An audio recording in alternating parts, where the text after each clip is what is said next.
महाश्री, जंगल में इतने जानवर हैं, फिर जंगल का राजा शेर को ही क्यों कहा जाता है, और आपको जिन शासन का शेर आपको क्यों कहते हैं? और तो इतने बात चल रही हैं, फिर आपको शेर क्यों कहा जाता है? शेर एक उपमा होती है। अब उपमा देने वाले से पूछो, ये दुनिया कहती है उनसे पूछो, और आचार्य श्री ने कहा है वो आचार्य श्री से ही पूछो,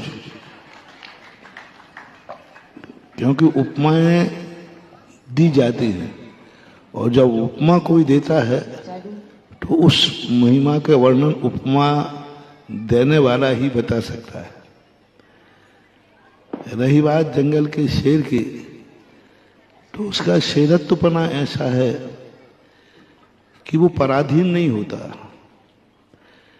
एक शेर एक ऐसे जानवर है जो कभी पराधीन नहीं होता, किसी के आश्रयभूत नहीं होता और किसी की अधीनता स्वीकार नहीं करता वो। और दूसरी बात है कि वह अपने आप में इतना समर्थ होता है कि जंगल की हर चीज की स्वयं अपने आप में किसी की सहायता नहीं लेता वो, और वो किसी भी संकट में आकर के अपने संकट को स्वयं निपटता है और हर संकट को पार करके अपनी मंजिल को प्राप्त करता है।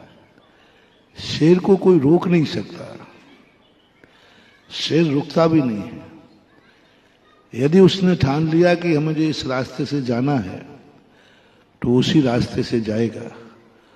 और शेर की विशेषता होती है कि वो स्वयं का रास्ता स्वयं बना लेता है। लीक लीक गाड़ी चले लीक ही चले कपूत, लीक छोड़ तीनों चले शायर सिंह सपूत। लीक लीक गाड़ी चले लीक ही चले कपूत। लीक यानी दूसरों की अधीनता लेकर, दूसरों की पराधीन होकर के, दूसरों की बताई हुई वकील के फकीर बन करके, और लीक छोड़ तीनों चले शायर सिंह सपूत। शायर लीक को छोड़कर अपनी शायरी बनाता है, सिंह अपना खुद का रास्ता बना लेता है। जहां रास्ता नहीं है वहां भी वो रास्ता बना लेता है। शायर सिंह सपूत। इसी प्रकार सपूत होता है, भले उसके पूर्वजों से या उसके पास कुछ भी ना हो तो जंगल में भी वह सपूत अपनी जिंदगी को सुखमय बना लेता है। कितनी भी उसकी किस्मत भी साथ न दे तो सपूत को कोई दुखी नहीं कर सकता। उसके पास कुछ भी वसीयत ना मिले माँ बाप की, तो भी वह अपने आप में इतना समर्थ होता है कि जिस मट्टी को छू लेगा वह मट्टी भी सोना बन जाएगी। पूत कपूत तो का धन संचय, पूत सपूत तो का धन संचय। ये सपूत के ऊपर लक्षण रहते हैं। पूत कपूत है तो कितने ही धन छोड़ के जाओगे, कितने ही उसको वसीयत दे के जाओगे, वो सब धूल में मिला देगा। अयोग्य बेटे को, अयोग्य पुत्र को कितना भी धन दौलत छोड़ के जाओ वो सब मिटा देगा, क्योंकि वो योग्य ही नहीं है।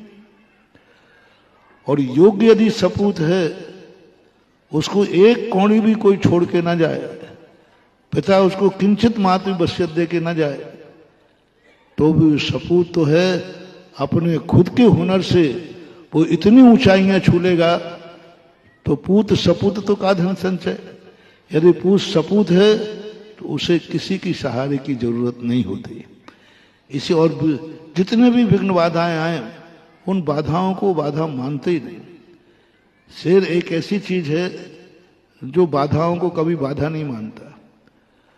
वो कभी ये नहीं सोचता कि इस रास्ते में बाधाएं आएंगी, उसको विचार ही नहीं आता कि बाधा कोई चीज है।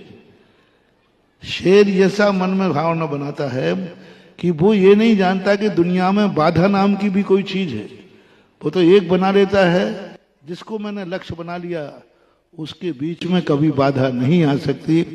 ये सेरत्व के गुण साहित्यकारों ने प्रथमान युग के ग्रंथों में लिखे हैं। अब इन गुणों के कारण से वह सेरत को प्राप्त होता है।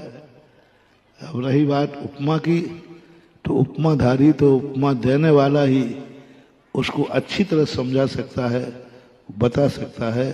उपमेय की अपेक्षा उपमाधारी, क्योंकि उपमाधारी को कुछ दिखता है, इसलिए वो इस प्रकार की उपमाएं देते हैं।